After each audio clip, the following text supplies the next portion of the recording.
Dana yang digelontorkan pemerintah untuk memperingati hari ini adalah sebesar 87 miliar rupiah. Sungguh angka yang fantastis teman-teman untuk menyelenggarakan suatu acara. Apakah angka tersebut tidak terlalu berlebihan atau malah justru sebenarnya dapat dikompres lebih murah lagi gitu ya.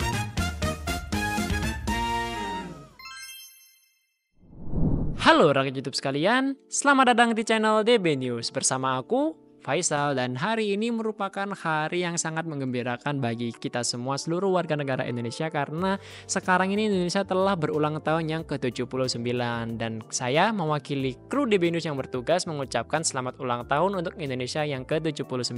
Semoga Indonesia semakin jaya-jaya aja nih ya kan. Tapi ngomong-ngomong soal kemerdekaan Indonesia yang baru-baru ini terjadi teman-teman, ada beberapa informasi yang teman-teman perlu ketahui nih, bahwasanya dana yang digelontorkan pemerintah untuk memperingati hari ini adalah sebesar 87 miliar rupiah. Sungguh angka yang fantastis teman-teman untuk menyelenggarakan suatu acara. Tapi sebelum lebih lanjut ngomongin beritanya, teman-teman jangan lupa klik tombol like dan klik tombol subscribe agar teman-teman gak ketinggalan informasi-informasi yang menarik baik dari dunia lokal maupun dari dunia mancanegara. Jadi langsung saja kita ke beritanya.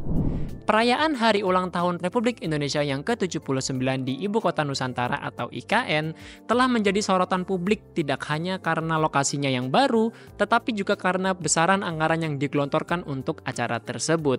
Persiapan perayaan Hari Ulang Tahun Indonesia ke-79 yang diselenggarakan di IKN telah menjadi topik perbincangan hangat di kalangan masyarakat dan juga pemerintahan.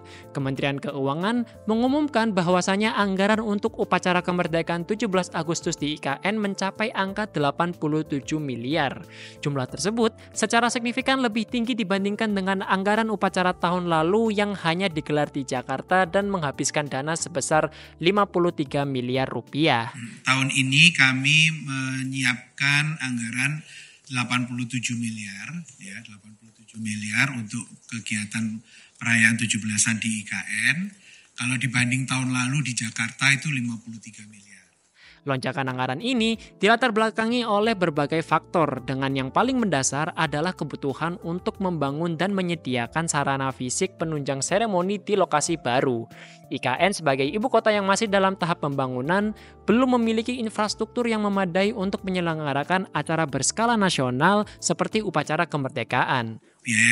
Rincian biaya yang besar itu alat-alat upacaranya, kemudian penyiapan sarana fisiknya itu yang memang perlu dilakukan di tempat yang baru di sana.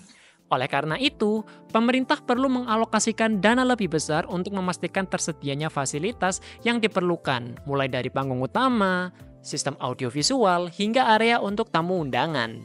Selain penyediaan sarana fisik, komponen anggaran yang juga mengalami peningkatan signifikan adalah alokasi untuk konsumsi.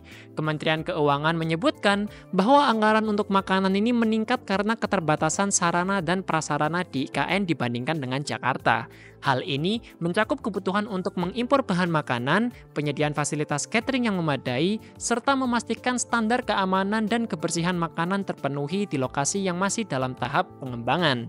Presiden Jokowi menanggapi isu lonjakan anggaran ini dengan menjelaskan bahwa peningkatan tersebut disebabkan oleh pelaksanaan upacara yang akan digelar di dua lokasi yang berbeda secara bersamaan, yakni di IKN Kalimantan Timur dan di halaman Istana Merdeka di Jakarta. Namanya dulu hanya di satu tempat, ini karena ada transisi sehingga menjadi di dua tempat. Meskipun demikian, Presiden Jokowi menegaskan bahwa lonjakan anggaran HUT RI ke-79 tidak terlalu tinggi dan masih dalam tahap yang wajar. Beliau menilai bahwa besaran anggaran tersebut masih proporsional mengingat kompleksitas dan skala acara yang akan diselenggarakan, terutama dengan pertimbangan bahwa ini merupakan upacara kemerdekaan pertama yang diadakan di ibu kota baru.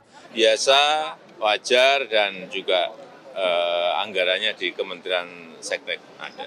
Tapi menurut teman-teman gimana nih? Apakah angka 87 miliar rupiah itu setara dengan apa yang sudah dikerjakan oleh pemerintah teman-teman? Apakah angka tersebut tidak terlalu berlebihan atau malah justru sebenarnya dapat dikompres lebih murah lagi gitu ya? Kurang lebih sih kata-kata murahnya ini ya nggak semurah itu juga, tapi seenggaknya nggak sampai 87 miliar lah. Tapi kalau teman-teman gimana nih? Apakah teman-teman punya opini mengenai apa yang dilakukan oleh pemerintah ini? Tulis di kolom komentar ya. Jangan lupa juga teman-teman klik tombol like dan klik tombol subscribe agar teman-teman gak ketinggalan informasi-informasi yang menarik baik dari dunia lokal maupun dari dunia mancanegara. Dan jangan lupa juga follow akun media sosial kami di DB Media News, ada di Instagram dan juga di TikTok. Akhir kata, sekali lagi kami ucapkan selamat untuk Indonesia karena sudah berulang tahun ke-79. Faisal pamit undur diri, sampai jumpa.